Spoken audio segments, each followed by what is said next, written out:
Good evening, Edward Clements, 6534 Southwest Fleet Avenue. Honorable Mayor and Councilors, just wanted to discuss a very important letter that was submitted to you today by Mr. Ross Smith. He's my neighbor and down in Cutler and a concerned property owner. And he was outlining some of the issues in this letter that we are facing in regards to the VR zone that you are deliberating on later tonight. And in case you haven't had a chance to review it yet, let me quickly summarize this letter, if I may. Mr. Appicello has misadvised us and the council that creating and applying the VR zone are quasi-judicial matters. They obviously aren't. Mr. Appicello misadvised us and the council that ex parte communications are not allowed. They are. Mr. Appicello has misadvised us to follow Council Rules 12.2 instead of Rule 12.5, which we should have followed instead.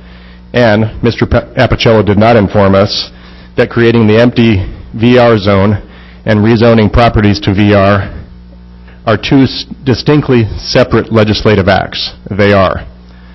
There is a legal obligation to correct the mistakes found in the public record and in past minutes. We've been misinformed that a VR zone is a commercial zone. It is obviously not. We've been misinformed that a VR zone would allow an owner to have multiple VRDs. They still can't. And Mr. Appicello misinformed us that LUBA has approved council to zone property as VR. They didn't. There may have been destruction of evidence, so you are encouraged to open an independent investigation and to contact the Oregon Government Ethics Commission to follow up. And finally, the letter urges council to vote no on any VR rezoning. Furthermore, Mr. Townsend's council communication memo encourages councilors to delay or discontinue city-initiated rezoning efforts in light of the election result. And I'll read some excerpts from this. The referendum in May overturned Ordinance 2014-22, Alternatives and Options, and Ordinance 2014-23, License Ordinance Changes. However, and he goes on to discuss some of the terms throughout that paragraph. However, because the ordinance were proposed as a compromise package, the council may wish to delay or even discontinue the city-initiated rezoning effort to reevaluate. At a minimum, staff will need to draft an ordinance amendment to the license ordinance, Chapter 5.14, to address the existence of the VR zone, since the repeal of Ordinance 2014-23 negated such changes.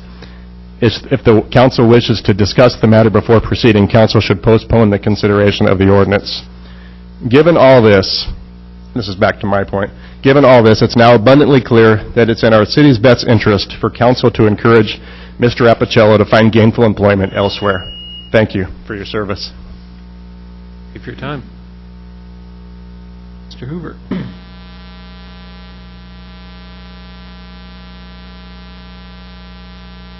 Oh, thank you. Okay, I appreciate that.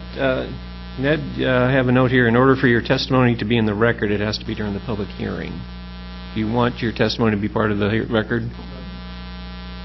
If you would like. That's if you want it on the public record. If not, you're okay. But now we're back to we're back to the matter I believe you were addressing, Mr. Appicello's portion. I need some guidance on it, because this was given during the other, but it's not going to be part of the public record for this. Public record should be only about the VR zone. Okay, so that's where I'm going. Right. That so is it. were you going to address that, or were you just going to go back over what you just had? I don't need to go back over unless you'd like me to, but I'm happy to address let's stick to the zone issue. Sure. Right now. I had not intended to speak on the zone, but I will. Thank you. I would just urge you, like I think some others have, to discontinue discussion about these VR zones. I happen to be in a unique situation. My home in Cutler, which is not in this quadrant, but I'll speak to the subject of the quadrant that you're discussing, was the dividing line was down the middle of the street of Fleet Avenue. So I was on a no VR zone side, and the people directly across the street are on a yes, VR zone side. And so it points a lot to, some of the discussion about, how is that equitable for, my place that I bought 10 years ago when my oldest son was 5 as a family investment and a family retreat, to suddenly be devalued, and somebody that I can throw a rock across the street, they could be worth 30% more. I struggle with that, and I think citywide that's an issue.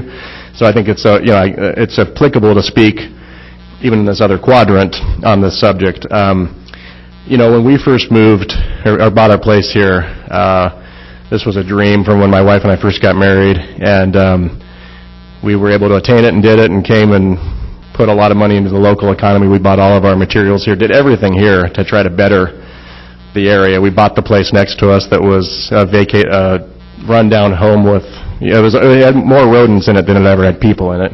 We bought that, tore it down, and improved that land and sold it.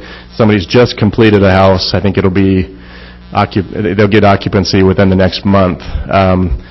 I sold it to them about 6 years ago, and we've really, we used to come over here and I'd pull into town and I'd just take this deep breath and go, oh, we're there. It's such a relaxing retreat.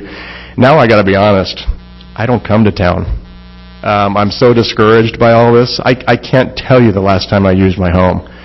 I never bought it with the intention of making it a VR, but I felt backed against a corner when this whole thing came up, this zone, yes and no. I thought, for crying out loud, I spent, I don't know, $300 and however many $1,000 on this place by the time I remodeled it and everything. I better do the due diligence thing and go get the permit and be grandfathered in. And so when I went through all that process, I started renting it, and my neighbors across the street said to me, if you ever go to get a VR, I will fight you tooth and nail. I said, oh, I'm sorry. I would never try to be divisive. And they've come to me since, and they've said, we have never had one problem.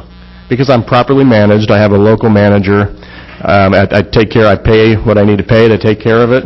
I've had not one issue, and the neighbor that told me they'd fight me tooth and nail has come to me and said, we have had a delightful experience with the people in your place. So I would encourage you just to put it down, let it go. I think the voters spoke loud and clear on the referendum, and I think it's time to move forward. I'd love to come back to town where I take that big sigh when I first pull into town by McDonald's there. I just kind of, it's like you let a load off, then I come spend $500 a day in town, with my family eating out and spending way more than I should. But I want to do that again. Thank you for your time. Thank you, Ned. Appreciate you understanding and changing your testimony there.